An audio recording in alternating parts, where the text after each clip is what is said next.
आज हम लोग देखेंगे क्लास 10 का 2025 में जो हिंदी में पेपर आया उसका क्वेश्चन आंसर देखेंगे, ताकि आप लोग थोड़ा मिला सकें और आप लोग ये अनुमान लगा सकें कि आपका मार्क्स कितने आएगा। और ये जो मिलाना है ये आप लोग एग्ज़ाम के बाद ही मिला सकते हैं, या फिर अगर टाइम हो तो आप लोग आज के दिन ही मिला सकते हैं। तो सबसे पहले तो थोड़ा हम आपको बता दें कि टाइम जो है ये 3 आवर्स 15 मिनट्स का होता है, ठीक है। और जो पहले का 15 मिनट्स दिया जाता है ये आपका सिर्फ पेपर देखने के लिए दिया जाता है। ये जो 15 मिनट्स है ये आपको बहुत ज़्यादा टाइम बचा सकता है, ये बहुत ही ज़्यादा ज़रूरी होता है। ये सब का कैसे यूज़ करना है मैं अलग से वीडियो बना के बता दूंगा। तो पूरा तो 90 मार्क्स का होता ही है, पता ही है। और स्पेलिंग के लिए मार्क्स कटेगा, अच्छा हैंड राइटिंग ख़राब हैंड राइटिंग के लिए मार्क्स कटेगा, ठीक है। टू द पॉइंट लिखने पर अच्छा सा मार्क्स मिलेगा। कि पॉइंट टू पॉइंट हम लोग क्या लिखते हैं, कोई तो रहता है कि कुछ भी लिख के चल आता है एग्ज़ाम में, तो वैसा नहीं करना, वैसे करने से मार्क्स कटेगा। तो अगर टू द पॉइंट हो गए थे तो चलो देखते हैं पहला क्वेश्चन क्या लिखा। पहले तो 17 को क्वेश्चन आता है हिंदी में जो आया। पहला क्वेश्चन आया, किसके दुख से निर्माण का सुख नहीं दबता है। तो अगर आप लोग सही किए हैं नाश, तो आप लोग का 1 नंबर मिल जाएगा। तो किसके दुख से निर्माण का सुख नहीं दबता है, नाश के दुख से निर्माण का सुख नहीं दबता है। इसके बाद सूबेदारनी से लहना सिंह की पहली मुलाकात कहाँ हुई थी। तो यहाँ पे क्या दिया, आप लोग का आंसर होगा बाजार में, लेकिन बाजार में नहीं, ऑप्शन ही नहीं है। नगर कोट दिया है, लुधियाना दिया है, चंडीगढ़ दिया है।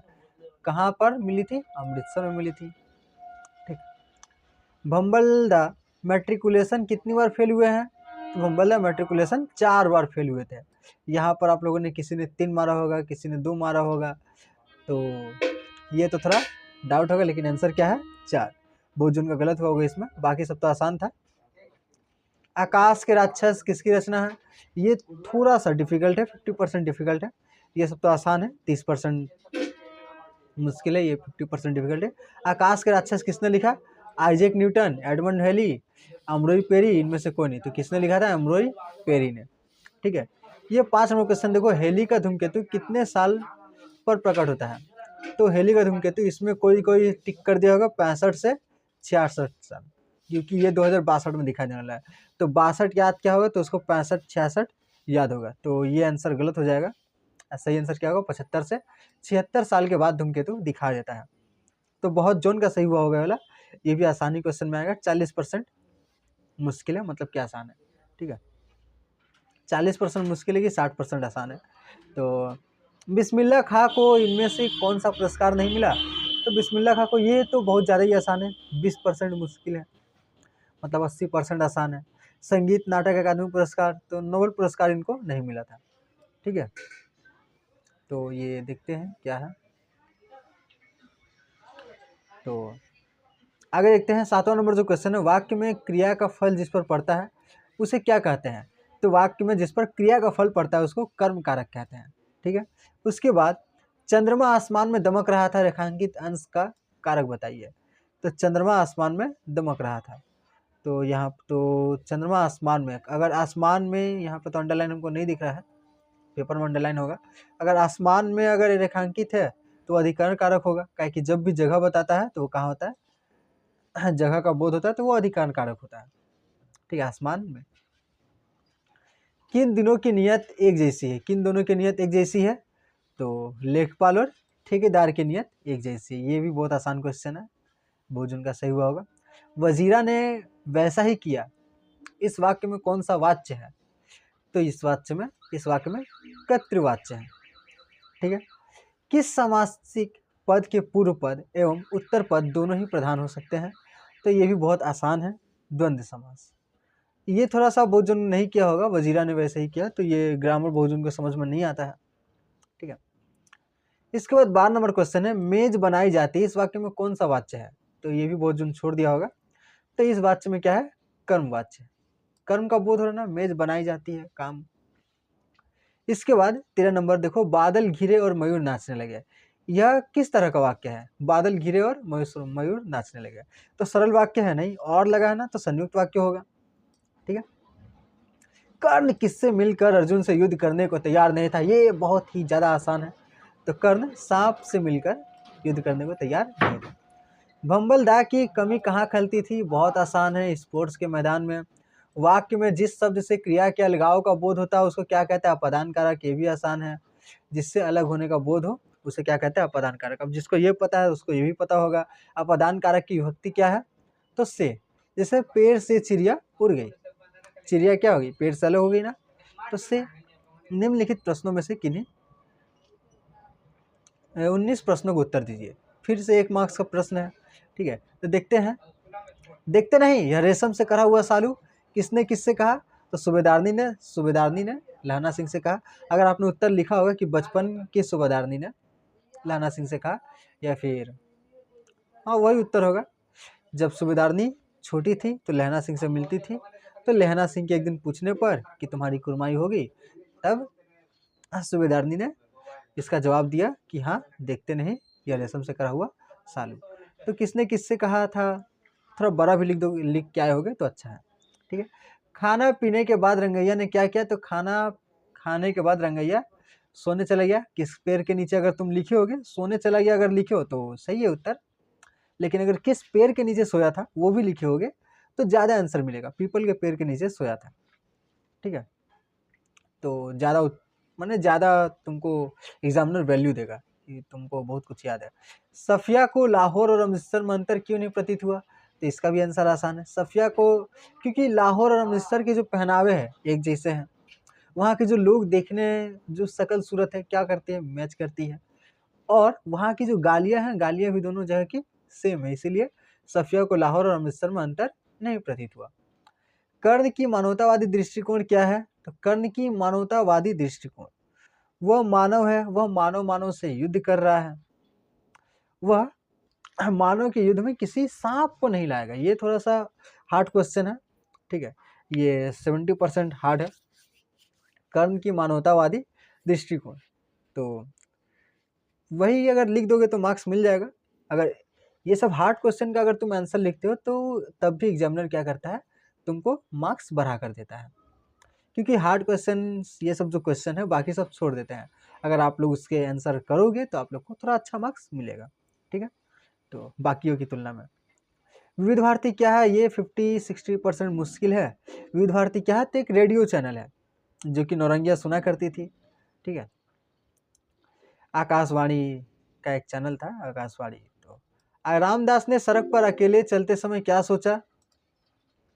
रामदास ने सड़क पर, ये बहुत ही ज़्यादा आसान क्वेश्चन, रामदास ने सड़क पर अकेले चलते समय क्या सोचा? कि किसी को साथ ले लें।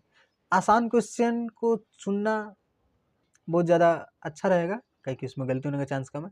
किन मौक़ों पर जैन को खूब आनंद आता था? तो जब फसल काटने या शादी विवाह के मौके पर बजे बाजे व सारंगी बजती तो जिनको को खूब आनंद आता था, ठीक है। जब फसल काटने या शादी विवाह के मौके पर बाजे व सारंगी बजती तो जिनको को खूब आनंद आता था। लहना सिंह के मामा का घर कहाँ था? लहना सिंह के मामा का घर गुरु बाजार में था। आसान क्वेश्चन है। आत्मत्राण गीत में कवि ने किस चीज की प्रार्थना की है? तो आत्मत्राण गीत में कवि रविन्द्रनाथ टैगोर ने विपदाओं से लड़ने की शक्ति ईश्वर से मांगी है, ठीक है। तो ये उत्तर हो जाएगा। अगर ऐसा मिलता जुलता उत्तर, जरूरी नहीं है ऐसा उत्तर, अब मैंने मिलता जुलता उत्तर होगा तो ठीक है। देश प्रेम कविता के कवित्री सुबह सुबह कंबल फेंक कर क्यों खड़ी हो गई? क्योंकि रेडियो चालू छूट गया था और उसमें 26 जनवरी की सुबह उसमें ही, और रेडियो चालू छूट गया था और उसमें 26 जनवरी की सुबह में राष्ट्रगान बजने लगा था, इसीलिए कवित्री क्या होगी? अच्छा, इसमें कवित्री का नाम लिख देने से भी क्या होता उत्तर और थोड़ा एडवांस हो जाता तुम लोग का। भाववाच्य किसे कहते हैं? तो भाववाच्य किसे कहते हैं? साधारण स्पष्ट करें। तो भाववाच्य वह वाच्य होता है जिसमें कर्ता, मतलब कौन कर रहा है, का उल्लेख नहीं होता है और क्रिया पर ज़्यादा जोर दिया जाता है। जैसे कि यहाँ खेला जाता है, विद्यालय में पढ़ाया जाता है, सत्य कहा जाता है। तो ये सब क्या हो जाएगा? भाववाच्य, ठीक है। अब आगे आते हैं कर्मधारय समास की परिभाषा। उदाहरण लिखे। तो जिस समास में पूर्व पद और उत्तर पद में विशेषण या समानार्थक संबंध होता है उसे कर्मधारय समास कहते हैं। इसमें दोनों शब्द अपने अपने अर्थ को बनाए रखते हैं। तो कर्मधारय समास क्या है? जिस समास में पूर्व और उत्तर पद, पहले वाला पद 2 पद होता है, पहले वाला पद और बाद वाला पद में विशेष से विशेषण या समानार्थक संबंध होता है। दोनों क्या है? मेन माने मेन बैलेंस बना के रखता है। तो जैसे नीलकंठ, नीलाकंठ जिसका कंठ नीला हो, राजपुरुष जो पुरुष राजा हो, महादेव जो देवता महान हो। ठीक है, तो ये सब हो जाएगा इसका आंसर। तो आप क्या ईस्ट बंगाल के हैं, इस वाक्य को विस्मय सूचक वाक्य में बदलिए। विस्मय सूचक वाक्य क्या होता है? हवाक कर देने वाला, अरे बाबा, अगर ऐसा वाक्य अगर आप लोग के पास है तो उसको बोलते हैं क्या? विस्मय सूचक। तुम लोग 90 में 90 लाए हो, वाह। तो ऐसा क्या होता है? तो आप ईस्ट बंगाल के हैं तो क्या, अरे तो आप ईस्ट बंगाल के हैं, तो ये क्या हो गया? बन गया विस्मय सूचक वाक्य। आप लोगों ने से कईयों ने छोड़ दिया होगा ये सब। कर्ता कारक की परिभाषा दीजिए। कर्ता कारक वह कारक होता है जो वाक्य में क्रिया को करने वाले का बोध कराता है। यह सामान्यतः कर्ता के रूप में प्रकट होता है और प्रायः प्रथमा विभक्ति में होता है। विभक्ति चिन्ह क्या है? ने। उदाहरण, राम ने खाना खाया, यहाँ राम करता है क्योंकि वही क्रिया कर रहा है। ठीक है। जब हार हो गई तब चिंता करना व्यर्थ है, इस वाक्य को सरल वाक्य में बदलिए। जब हार हो गई तब चिंता करना व्यर्थ है, तो सरल वाक्य में बदलना है। हार के बाद चिंता करना व्यर्थ है, हो गया हम लोग का सरल वाक्य। नवग्रह आशुतोष पदों का समास विग्रह करें। तो नवग्रह मतलब नवग्रह, द्विगु समास जिसमें भी नंबर्स आ जाते हैं वो द्विगु समास हो जाता है। आशुतोष जो शीघ्र तुष्ट होते हैं उसको, ये कौन सा समास है? बहुव्रीहि समास है। आशुतोष माने जो शीघ्र तुष्ट हो जाते हैं, ये तीसरा ही अब अर्थ निकल रहा है। मैंने सोचना छोड़कर घोड़ा दबा दिया, तो बम्बलदा वाला घोड़ा है, बंदूक दबा दिया। तो इसको किसमें बदलना है? संयुक्त वाक्य में बदलिए। तो मैंने सोचना छोड़ दिया और घोड़ा दबा दिया, हो गया। आहिस्ता से बोली, अगर ला सको तो थोड़ा सा लाहौरी नमक लाना। इस वाक्य में उचित विराम चिन्ह लगाकर लिखिए। तो उचित विराम चिन्ह लगाना है। आहिस्ता से बोली, यहाँ पे एक कोमा लगेगा और ये क्या होगा? इधर अगर ला सकते हो तो यहाँ फिर कोमा, तो थोड़ा सा लाहौरी नमक लाना। यहाँ पे एक और कोमा लगेगा, ठीक है, डबल, यहाँ पे डबल कोमा लगेगा। अगर ये बोल रही है ना तो यहाँ पे डबल कोमा लगेगा, ठीक है, ये वाला, ये कोमा जो है डबल लगेगा, यहाँ पर भी क्लोज होगा, फिर उसका पूर्ण विराम भी होगा। तो ये हम पूरा नहीं किए हैं, ठीक है। राम ने रावण को बाण से मारा, प्रस्तुत कविता में कौन कौन से कारक है? तो इस वाक्य में निम्नलिखित कारक है। तो कर्ता कारक है राम, राम क्या है? क्योंकि ये क्रिया कर रहा है, राम को मार रहा है, रावण को मार रहा है। कर्म कारक क्या है? कर्म है रावण को, क्योंकि जिस पर क्रिया की जा रही है उसको बोलते हैं कर्म कारक। कर्ण कारक क्या है? बाण से मारा जा रहा है, किससे मारा जा रहा है? बाण से, तो बाण से क्या जाएगा? कर्ण कारक। माँ के बारे में भंबल दा के क्या विचार थे? ये क्वेश्चन मुझको शायद गलत लग रहा है कि माँ के बारे में क्या विचार था। माँ का वो देखभाल करते थे, माँ का तबीयत खराब था, माँ मर गई, तो विचार तो यहाँ पर माँ के बारे में दिया नहीं था। अगर आप लोग को पता हो तो कमेंट करके बताइएगा। लेकिन क्वेश्चन तो ये होना चाहिए था यहाँ पे कि औरतों के प्रति भंबल दा के विचार क्या थे। इसका उत्तर दिया हुआ है किताब में कि जैसा उसने अपनी भाभी को देखा था कि भाभी ऐसी हो गई है, तो भाभी के चलते उनका भी विवाह करने का मन नहीं करता था। तो औरतों के बारे में किताब में दिया हुआ है, लेकिन ये माँ के बारे में भंबल दा का क्या विचार था ये समझ में नहीं आता। उसके बाद ये मैंने 100% मुश्किल सवाल है। बोधा भी कंबल उतार कर चलने लगा, बोधा भी कंबल उतार कर चलने लगा, इस वाक्य को संयुक्त वाक्य में बदलिए। तो बोधा ने कंबल उतार दिया और चलने लगा, ठीक है।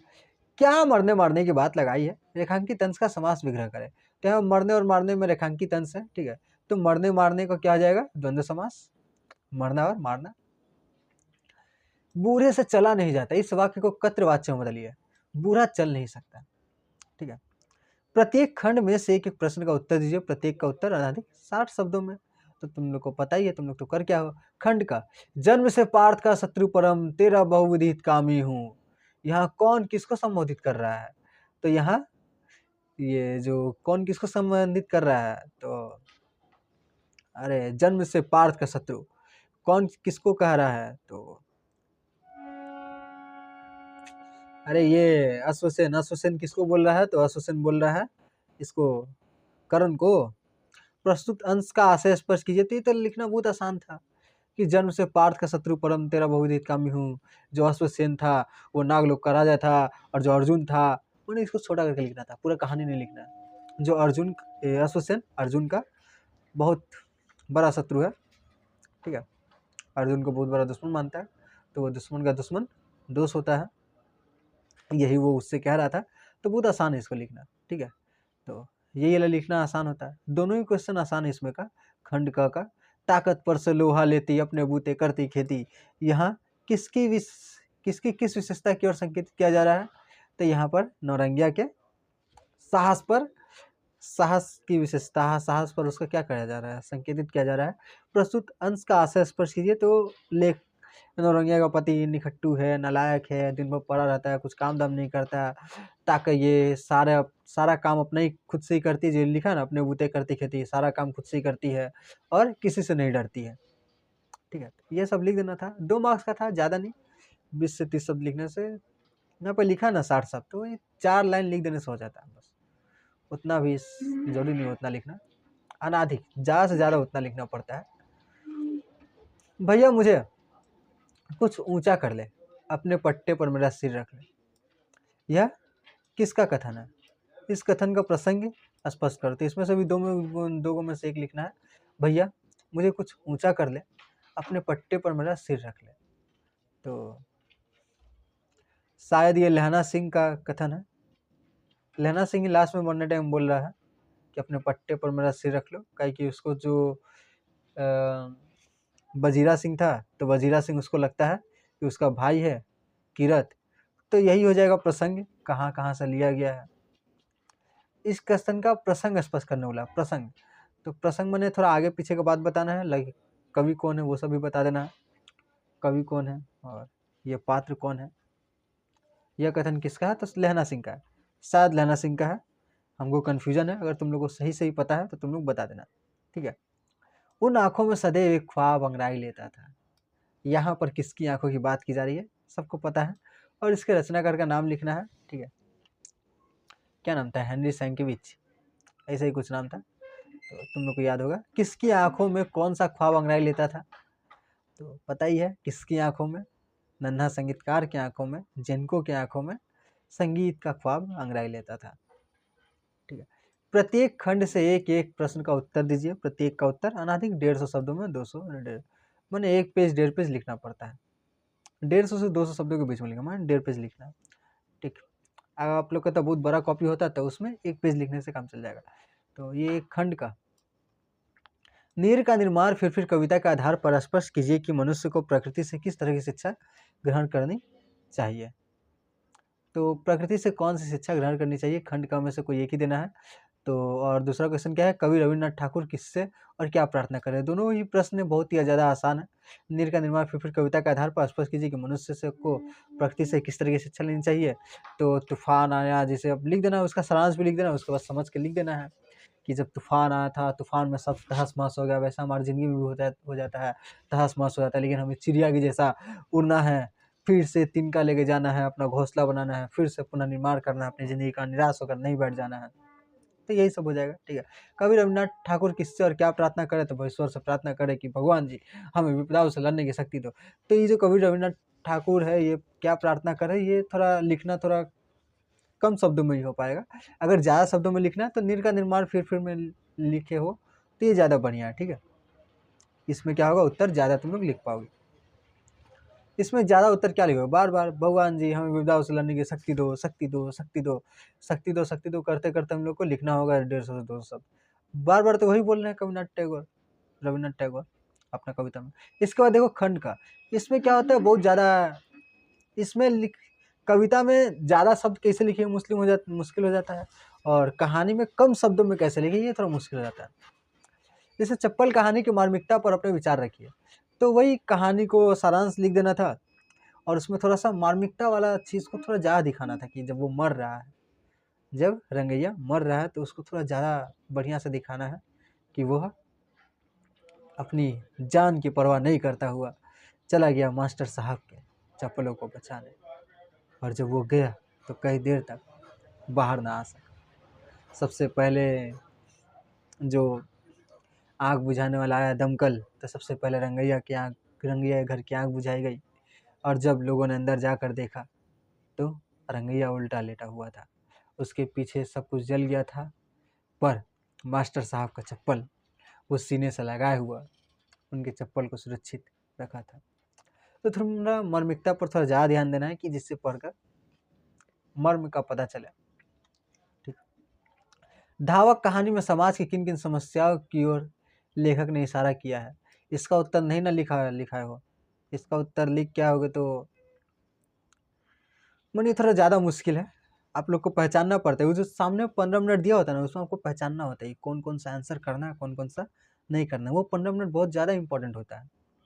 अगर आप लोग ये आंसर लिखने उस टाइम सोच लो कि ये आंसर लिखेंगे तो ये मुश्किल है।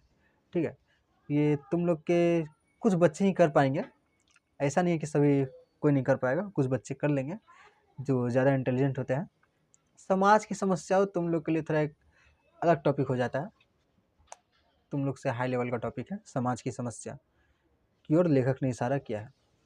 ठीक है, खंड ग देखते हैं। तो धावक कहानी में समाज की किन किन समस्या पर इशारा किया गया है। भाई भाई का जो अलगाव है देखने को मिलता ही है, भाई उसके बाद शादी का भी समस्या का बात किया गया है। ठीक, ऊपर से वो जो दौड़ने रेस वेस का भी समस्या का बात किया गया है, पढ़ाई लिखाई नौकरी वोकरी नहीं मिलने का भी समस्या, पढ़ाई का भी समस्या पर भी बात किया गया है कि कुछ बच्चे तो पढ़ाई में तेज़ होते हैं, पढ़कर आगे निकल जाते हैं, लेकिन भंबल दास जैसे भी कुछ बच्चे होते हैं जो कि मेहनत करते हैं, 4 साल तक एग्ज़ाम देते हैं लेकिन नहीं निकाल पा रहे हैं। मेहनत तो कर रहे हैं लेकिन भगवान ने उनका दिमाग ही इतना मजबूत नहीं बना पाया कि वो एग्ज़ाम निकाल सकें। आखिर क्या करेगा वो बच्चा। तो बहुत सारी समस्याओं पर बात किया गया है। ठीक है, तो मेन तो ये 3 समस्या था। अगर ये लिख दोगे तो नंबर ज़्यादा मिलेगा ही, लेकिन ये थोड़ा मुश्किल क्वेश्चन है, नहीं किए होगे तो ज़्यादा अच्छा। ठीक है, इसके बाद देखते हैं खंड का नौबत खाने में इबादत शीर्षक के निबंध से आपको क्या प्रेरणा मिलती है। तो नौबत खाने में इबादत शीर्षक निबंध से आपको प्रेरणा क्या मिलती है। कुछ प्रेरणा नहीं मिलती भाई वाह। नौबत खाने में इबादत पढ़ के बच्चा लोग का माथा खराब हो जाता है। नौबत खाने इबादत शीर्षक निबंध से आपको क्या प्रेरणा मिलती है। कुछ प्रेरणा मिला आप लोग को कमेंट में बताइए। तो नौबत खाने में इबादत शीर्षक निबंध से आपको क्या प्रेरणा मिला। अब लिखने का तो लिख सकते हैं कि वो कितने शानदार आदमी थे बिस्मिल्लाह खां, इतनी इतने अच्छे विचारों वाले आदमी, पूरा भारत रत्न मिला था, इतने पैसा था फिर भी फटी लुंगी पहनते थे, इनसे बढ़िया आदमी आज तक नहीं देखे। हमको भी इनसे यही सीखना चाहिए कि हम लोग भी अपने काम में एक नंबर हो, सबसे बेस्ट। जैसे बिस्मिल्लाह खां अपने काम में सबसे बेस्ट थे, हम भी अपने काम में सबसे बेस्ट होंगे और बेस्ट होने के बाद फटी लुंगी पहन के घूमेंगे। नहीं नहीं, ये थोड़ा सा मुश्किल है, क्योंकि प्रेरणा और देना इसको पढ़ने का मन ही नहीं करता है बच्चा लोग को।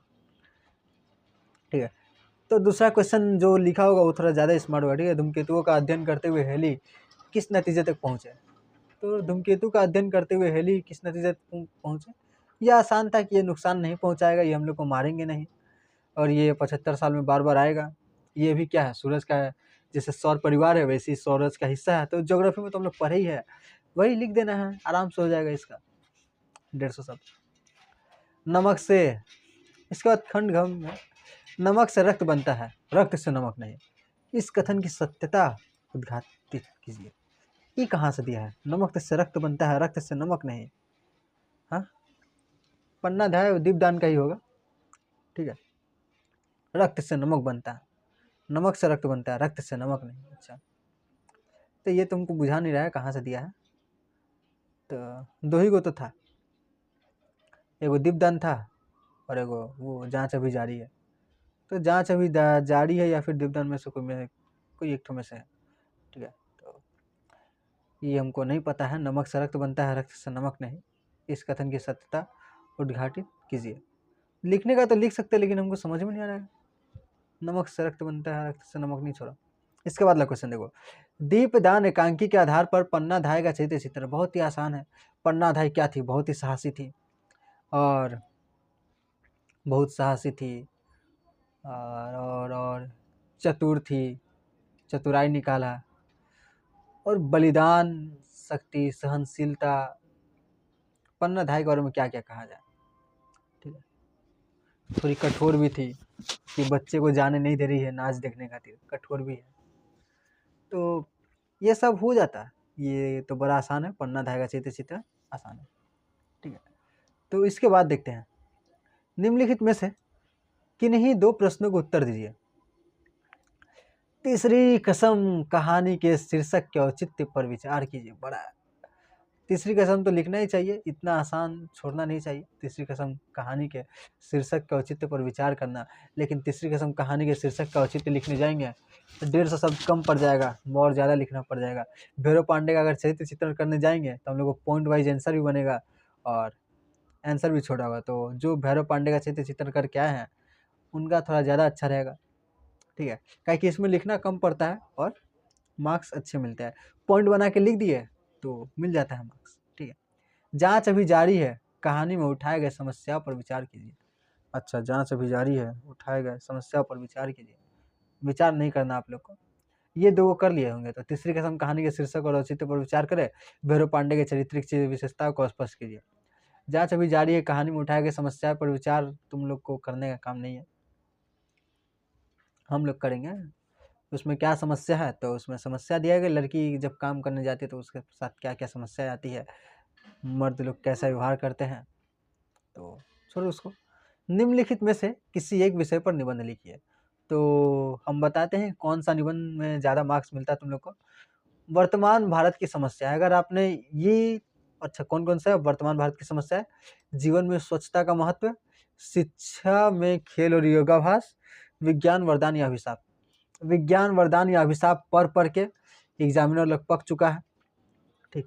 शिक्षा में खेल और योगाभ्यास, तो शिक्षा में खेल और योगाभ्यास जो आप लोग का टीचर चेक करते हैं पेपर, उन लोग को शिक्षा और खेल अलग अलग मालूम होता है, वो लोग खेल का उतना समर्थक नहीं होते हैं, लेकिन हिंदी का जो टीचर लोग होता है वो लोग अच्छे होते हैं।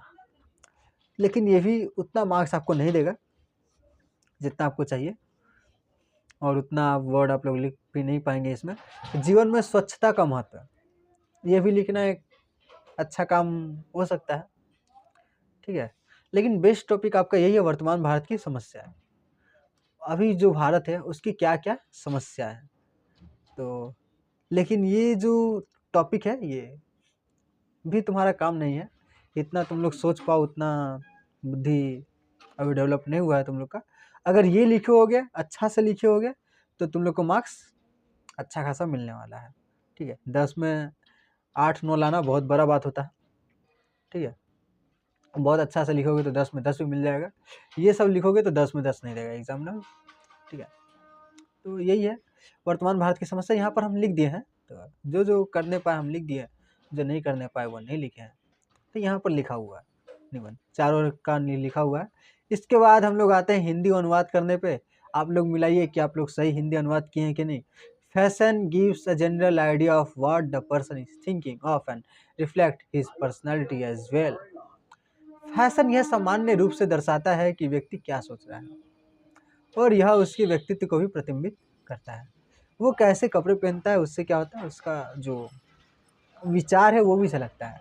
आप लोग कैसे रहन सहन है, आपका बॉडी लैंग्वेज कैसा, इस सब का विचार पता चलता है, ठीक है। आप लोग देखिएगा कपड़े पहनने से विचार पता चल जाता है, टीचर लोग का कपड़ा देखिएगा, ठीक है।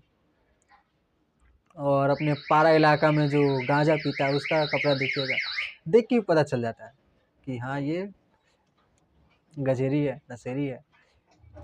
Cloth helps in expressing the thoughts, kindness and feelings. कपड़े विचारों, दयालुता और भावनाओं को व्यक्त करने में सहायता करते हैं, ठीक। We should know the kinds of clothes and where to wear them appropriately. हमें कपड़ों के प्रकार और उन्हें उचित तरीके से पहनने का ज्ञान होना चाहिए। Fashion does not means one has to wear common clothes to all, but it relates to a person's own perception. Fashion का अर्थ यह नहीं कि सभी को समान कपड़े पहनने चाहिए, बल्कि यह व्यक्ति की अपनी धारणा से संबंधित है, जिसको जो कपड़े पहनना है पहने, ठीक है। लेकिन बिना कपड़ों के ना घूमे, ये मना है। तो ये थोड़ा सा मुश्किल दे दिया है, थोड़ा सा, ठीक है। निम्नलिखित में से प्रश्नों का उत्तर दीजिए 150 शब्दों में। अपने विद्यालय में आयोजित निर्मल विद्यालय कार्यक्रम पर समाचार पत्र में प्रकाशन के लिए एक प्रतिवेदन लिखिए।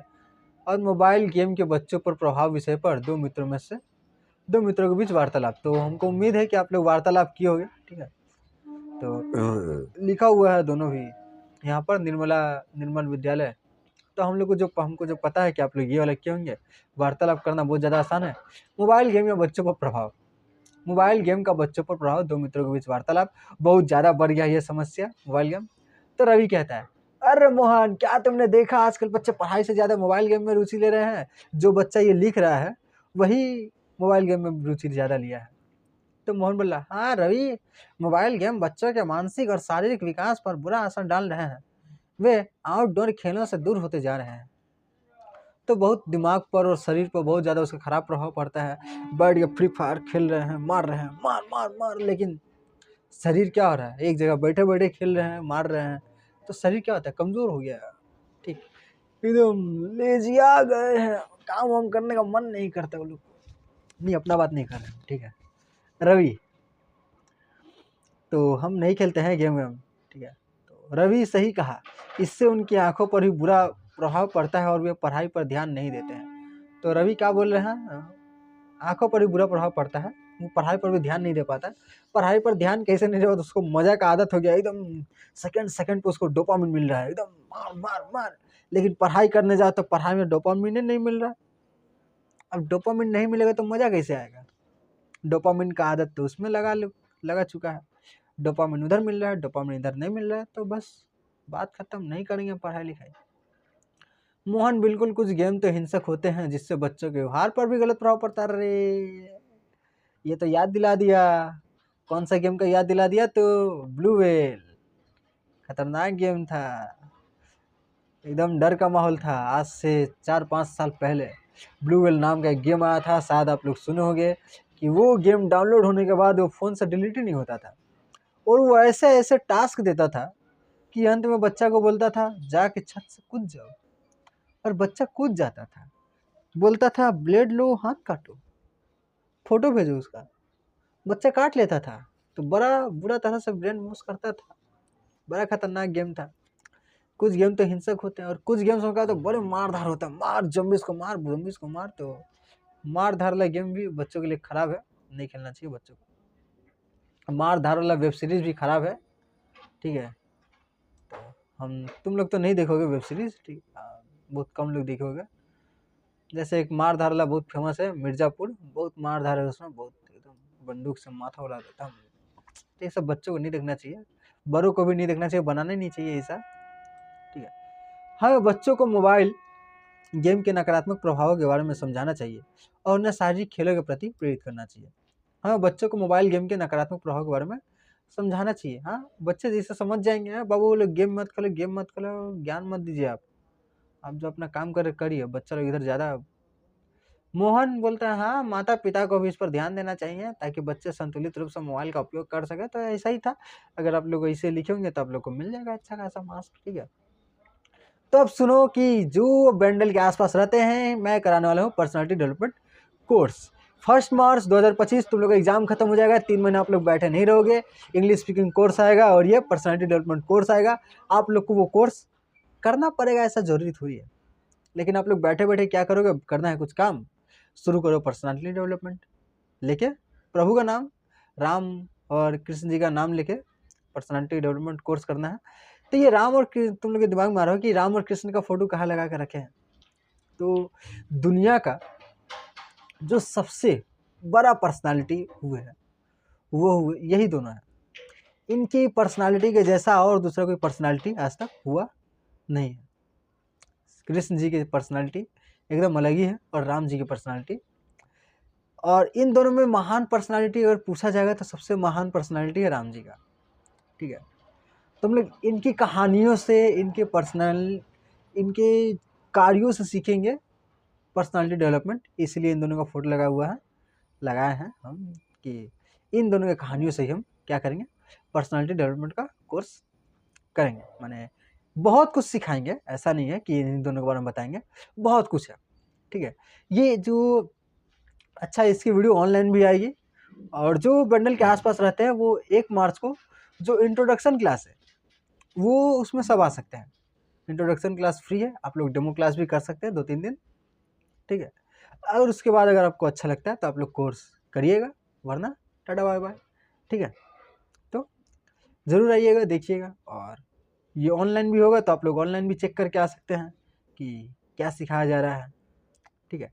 तो बस और जैसे जैसे पेपर आएगा वैसे वैसे मैं इस आंसर्स को बता दिया करूँगा और आप लोग मिला लीजिएगा कि आपका मार्क्स कितना आने वाला है। और अगर अभी नहीं तो बाद में ही मिलाइएगा। ठीक है, टाटा बाय बाय।